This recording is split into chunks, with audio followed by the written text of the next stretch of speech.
Hai semua, balik lagi di channel Creepy Zone, gudangnya cerita horor. Makasih banget sebelumnya udah ngeklik video ini. Semoga kalian sehat selalu, ditambah rezekinya dan dipermudahkan segala urusannya.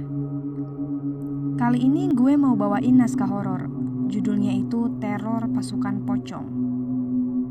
Cerita ini naskah fiktif yang datang dari kisah saksi mata, sebut aja Pak Tejo. Beliau ini salah satu hansip keamanan di kampung. Nama kampungnya itu Patok Besi. Kebetulan beliau ini tinggal dan lahir di sana. Tanpa lama-lama langsung aja kita ke ceritanya. Seperti hansip kebanyakan, tugas Pak Tejo ini keliling-keliling kampung buat mastiin keamanan. Nah, tapi malam itu tuh kondisinya lagi hujan gerimis. Jadi tugas keliling kampung di stop sementara. Nah, sambil nunggu reda, Pak Tejo ini mutusin buat nunggu di pos ronda. 2 jam udah berlalu. Langit yang tadinya gerimis malah jadi hujan angin kencang. Dan akhirnya milih buat nginep di sana. Tidur dengan beralaskan sarung. Di lain tempat, hujan yang terus ngeguyur area pemakaman mulai memprihatinkan. Karena sedikitnya pohon yang tumbuh di sana dengan kondisi tanah yang tercampur pasir. Dan sebagian nisan tua yang letaknya di bibir jurang, satu persatu ambles. Seenggaknya ada 10 makam yang terseret tanah longsor.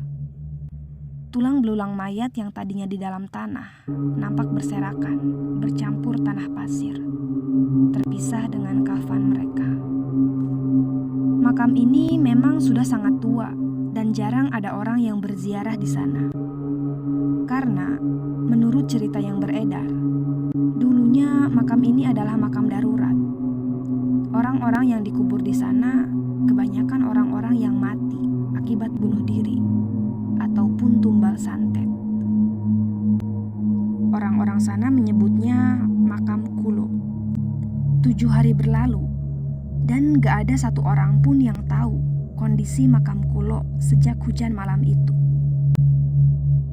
Hari berikutnya, Pak Tejo kembali untuk siskamling, patroli sambil membawa senter dan radio miliknya. Kondisi malam itu sudah sepi karena sudah pukul 10 malam. Setelah keliling-keliling kampung, tibalah Pak Tejo di pinggir sasak. Dia ngeliat ada 3 orang duduk di antara pematang sawah. Awalnya Pak Tejo kira itu orang yang lagi nangkep belut. Biasa kan kalau orang-orang di pedesaan itu kalau malam suka nyari belut di sawah-sawah orang. Nah, Pak Tejo ini akhirnya nyamperin. Niatnya buat ngingetin jangan sampai ngerusak sawah orang. Pas udah sampai di deket 3 orang itu, Pak Tejo ngerasa aneh. Kok dia ngajak ngomong gak ada yang jawab, pada diem aja. Posisi mereka memang ngebelakangin Pak Tejo, duduk dempet 3.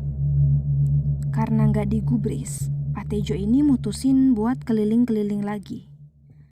Gak ada perasaan aneh sama sekali pada saat itu. Nah, Pak Tejo balik ke pinggir sasak.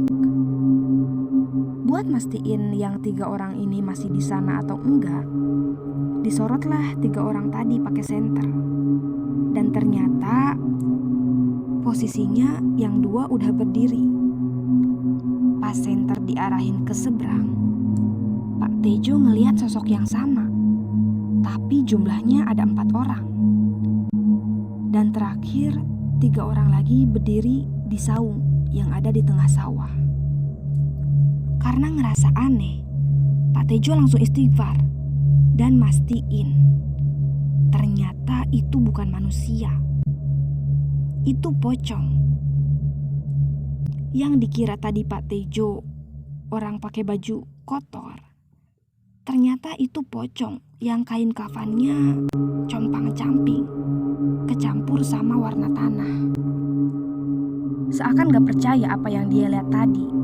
Gak sadar kalau radio yang dibawa itu tiba-tiba bunyi. Kayak yang udah rusak gitu. terus ngeluarin suara. Tolong, dingin. Bebarengan dengan suara itu, para pocong yang tadi tahu-tahu udah berjejer 10 di depan Pak Tejo. Pak Tejo kaget dan refleks lari ke rumah-rumah warga. Pocong! Pocong! Malam itu, warga Patok Besi diteror pocong habis-habisan.